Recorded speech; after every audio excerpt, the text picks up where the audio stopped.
is Nubia Z70 Ultra. ভাই উল্টা না তুই রে, আলট্রা হবে। আলট্রা? ও সরি, এখানে একটা আর ছিল, আমি আর বুঝতে পারি নাই। গজব বেজতি।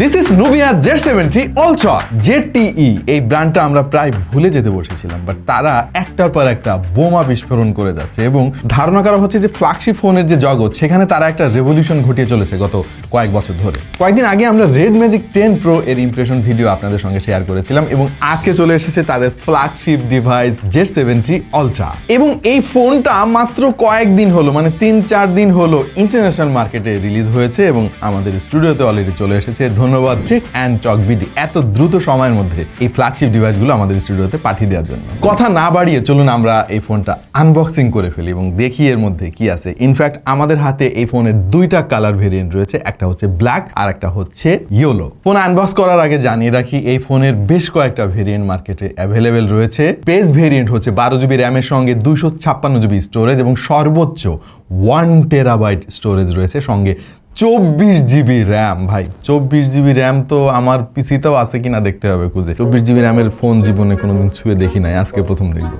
চলুন ফোনটা খুলে দেখি। এই হচ্ছে Nubia Z70 Ultra এবং আমাদের কাছে এই ফোনের দুইটা ভেরিয়েন্ট অ্যাভেলেবেল এবং দুইটা কালার। আমরা প্রথমে ইয়েলো কালারটা আনবক্সিং করব। সো এই হলো Xiaomi চাকু এবং আমরা আনবক্সিং করতে চলেছি। বক্সটা আনর্যাপ করার পরে প্রথমে পেয়ে যাবেন ফোন। আমরা আপাতত ফোনটা সাইডে রেখে দেখি আর কি রয়েছে এর মধ্যে। এরপর রয়েছে একটা কাগজের বক্স, তার মধ্যে পেয়ে যাবেন কিছু দলিল দস্তাবেজ এবং একটা সিলিকন ব্যাক কভার। রয়েছে একটা type C to type C cable এবং সে সাথে একটা 80 ওয়াট চার্জিং ব্রিক। অলরাইট, সব জিনিস দেখা শেষ, এগুলো আপাতত আমরা সরিয়ে রাখি এবং this is Nubia Z70 Ultra এবং আমরা সরিয়ে ফেললাম ফোনের উপরের এই কাগজ এবং টাডা, এই হচ্ছে Nubia Z70 এর ফাইনাল লুক। ওয়েল, ক্যামেরার বামটা বেশ ইউনিক। অবশ্য নিচের দিকের এই কালো অংশটুকু দেখে গুগল পিক্সেল সিরিজের পুরানো মডেলগুলোর কথা মনে পড়ছে। তবে এখানে মেইন সেন্সরটা কিন্তু ভেরিয়েবল অ্যাপারেচারের এবং এটা বেশ বড় সড়ো একটা সেন্সর। এই ফোনটা যে খুব বেশি পাতলা সেটা জোর দিয়ে বলা যাবে না, বেশ কিছুটা বাল্কি ফিল পাবেন এই ফোনে। বাদিকে রয়েছে কাস্টমাইজেবল স্লাইডার, ডান দিকে রয়েছে ভলিউম রকার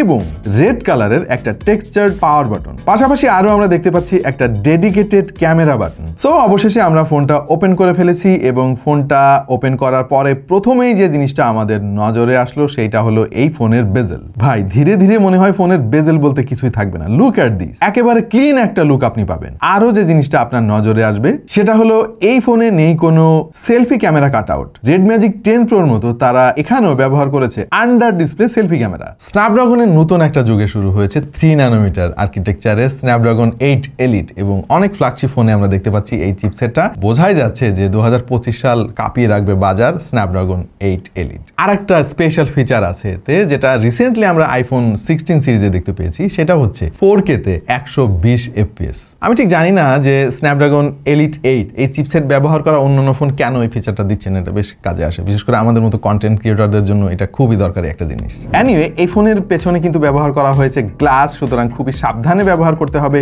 যদিও ম্যাট ফিনিশ দিয়েছে তারা, এর ফলে হাতের ছাপ খুব একটা লেগে থাকবে না, যেটা পার্সোনালি আমার অনেক বেশি পছন্দের। এবং রয়েছে অ্যালুমিনিয়ামের ফ্রেম, যদিও এটা শাইনি না, এর জন্য ধন্যবাদ নুবিয়াকে। দেখতে কিছুটা টাইটানিয়ামের মতো লাগে। এই ফোনে আরো রয়েছে IR ব্লাস্টার, যেটা আমার মতো অনেকের হয়তো কাজে আসবে। বাই দ্য ওয়ে, এই ফোনে কিন্তু IP68 এবং 69 এর রেটিং রয়েছে এবং নুবিয়া দাবি করছে 1.5 মিটার পানির নিচে এই ফোনটাকে 30 মিনিট অনায়াসে রাখা যাবে। রয়েছে আলট্রাসনিক ফিঙ্গারপ্রিন্ট সেন্সর, যেটা নিঃসন্দেহে খুবই ফাস্ট এবং অ্যাকুরেট। এই ফোনের থিকনেস 8.6 মিলিমিটার এবং ওজন প্রায় 230 গ্রামের কাছাকাছি। অবশ্য এর পেছনে কারণও আছে, আর সেটা হলো এখানে ব্যবহার করা হয়েছে 6150 mAh এর ব্যাটারি। আজকাল ফ্ল্যাগশিপ ফোনগুলোও কিন্তু বেশি ক্যাপাসিটির ব্যাটারি ব্যবহার করছে, জিনিসটা বেশ ভালো লাগছে আমার কাছে। সেই সাথে রয়েছে 80 ওয়াটের চার্জিং স্পিড। তবে এখানে একটা জিনিস আপনারা অনেকে মিস করতে পারেন, আর সেটা হলো এতে নেই কোনো ওয়্যারলেস চার্জিং। একটা ফ্ল্যাগশিপ ফোনে আসলে ওয়্যারলেস চার্জিং জিনিসটা থাকা আমার মনে হয় অবশ্যই দরকার, কারণ এই ফোনটার দাম কিন্তু কম না ভাই।